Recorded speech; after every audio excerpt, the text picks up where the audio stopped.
This happened about a month ago. I went to my grandparents' house for a week just to have fun there and just kind of get out of the city. My grandparents are retired army people. Having been well off in the army, they had a lot more money than normal people. On their land, they have 6 donkeys and an RV. Well, when I was there for a bit, I was to stay in the RV while they get the craft room ready for me, so I had a room inside, seeing that I hated to sleep in the RV. The RV had an upstairs for the bed, and the downstairs had a kitchen and tiny bathroom.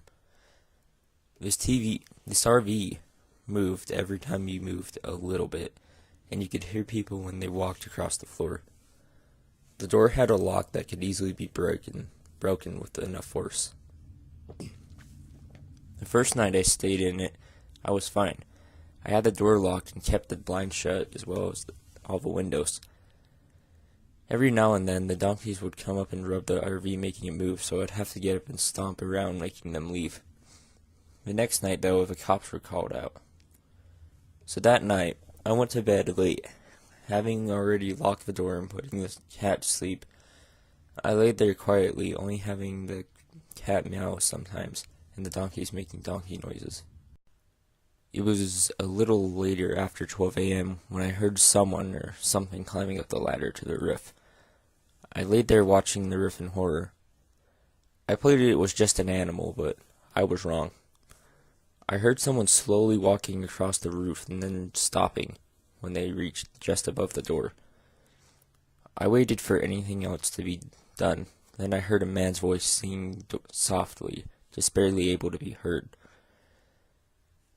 I shut my eyes, swallowed hard before picking up my phone and trying not to move the RV. My phone fell to the ground, making a loud noise. I heard him jump up, and ran to the tiny square window on the roof. I rolled off the bed, pulling the sheets while making sure I couldn't be seen. I grabbed my phone, turning it on, calling my grandparents' house phone, knowing it would start making the dogs bark. I waited for my grandpa to pick up, and in his gruff voice he said, "Hello?" "Grandpa, there's someone on the top of the RV roof," I whispered it, before I heard a loud hiss come from the window on the roof.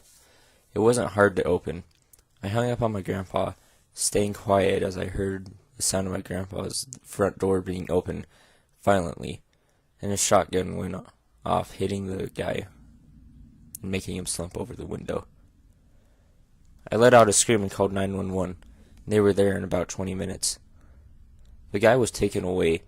On him, they found a gun, pictures of my grandparents' land, and me, my family, and of the RV, as well as dog treats. This guy had been watching us, and I felt pretty grossed out. Let's just say the rest of my visit was spent in the craft room.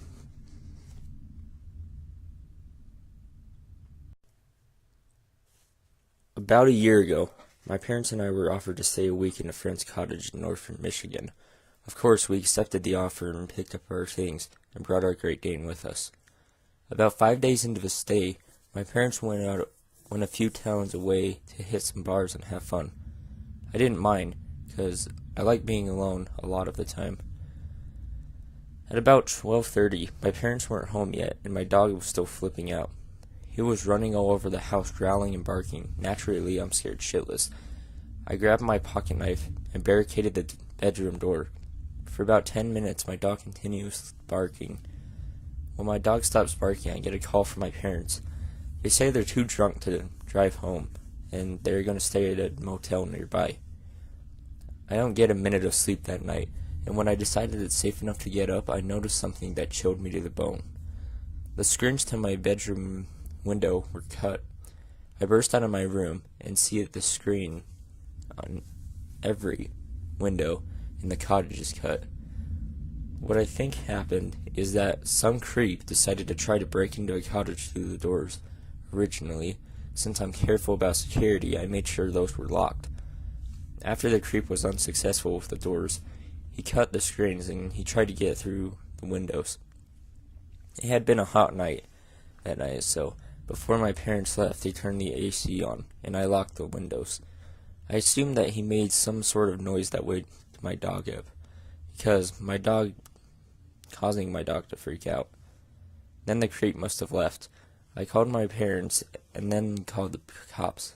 The cops didn't find any trace of the guy, and as soon as they were done with the investigation, my family and I were out of there. A little background. I live in a mid-sized house in a fairly large town in England. My room is at the back of the house directly above the rear conservatory.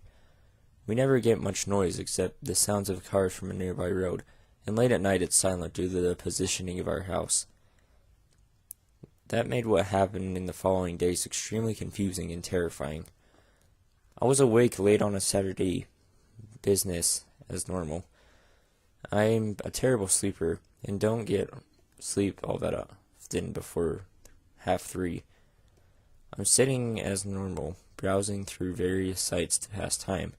Around 3 a.m., just as I'm thinking of sleep, I became aware of a noise I was not expecting to hear at such a late hour. The noise was one of those fingers tapping on glass. I know this sounds like a B-horror movie trope bit, but I know what I heard. I initially wrote the noise off as a gutter or branch tapping the windows of my house in the late night. I slowly realized, however, that the sound was too inconsistent to be an object, and it would stop. It seemed, and then be followed by sounds of movement before resuming on the other side of the house. The only reason I was able to hear this was due to the small window being open and the dead quiet at night. I was starting to freak out at this point and grabbed my phone, flicked on its flashlight and shone it at my window down in our small garden. Almost immediately the tapping stopped and the noise of movement could be heard clearly. Far more frantic than the house, and I heard footsteps running up the path at the back of my house. I didn't sleep that night, instead staying awake until the sun came, but that morning revealed my worst fears. There were fingerprints on the glass in sporadic places. It made my blood run cold. Who had been out there? I mean, why would anyone tap on the glass? My older cousin and I grew up together. My father only has one sibling, and we all lived at the end of the same road, so my cousin and I naturally spent a lot of time together. He's a big guy, 6 feet, 5 inches, 350 pounds, built like a linebacker. We lived in the middle of nowhere, in a small town in the U.S. outskirts of the outskirts, where bumfuck Egypt comes to get away from it all. My backyard opens up to the state forest, hundreds of miles of trees and bushes, and the occasional escaped convict. And poisonous snakes, lots of those. It's just like every other morning, as my cousin and I made our way to the bus stop. Our bus driver likes to come at random times, so we often had to wait a while and debate on whether or not it's actually important that we finish school. It's 6 in the morning. The sun isn't quite up yet, and birds are just starting to chirp. My cousin is in high school, and I'm roughly in 4th grade. Naturally, we don't talk much in our post-sleep stupor, but... And then we hear it.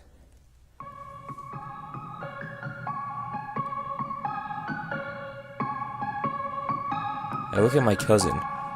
My cousin looks at me. Every child knows that jingle. The ice cream truck. The ice cream truck. Yay, the ice cream truck. Except, it's 6:30 in the morning, and we don't live anywhere near town. My cousin tugs on my shirt, pulling me closer to him.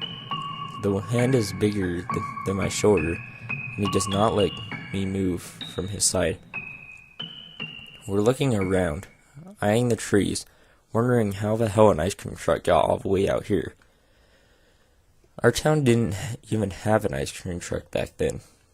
There were less than 4,000 people in our town, if that, and there was not an ice cream truck. And then the woman yelled and screamed a full-throated scream that echoed all over the holler. Help! Help! They're killing me! Help! What? I'm absolutely terrified and shaking. My cousin shushes me and boosts me up on his hip. The jingle continues, and damn if it isn't suddenly the most terrifying thing I've ever heard. Something heard in every child's movie. Played out of every goddamn ice cream truck in the U.S. The bus turns the corner, coming to a stop beside us with a weary hiss. We're frozen, staring at the woods behind us, where we're sure the noises were coming from, but how could it? There's nothing out there but miles and miles of nothing. No houses, no people, not even a road or a path. My cousin hurls me onto the bus and shoves me into a seat, eyes trained on the trees behind us. The bus door slides out, closed, and we hear it one more time.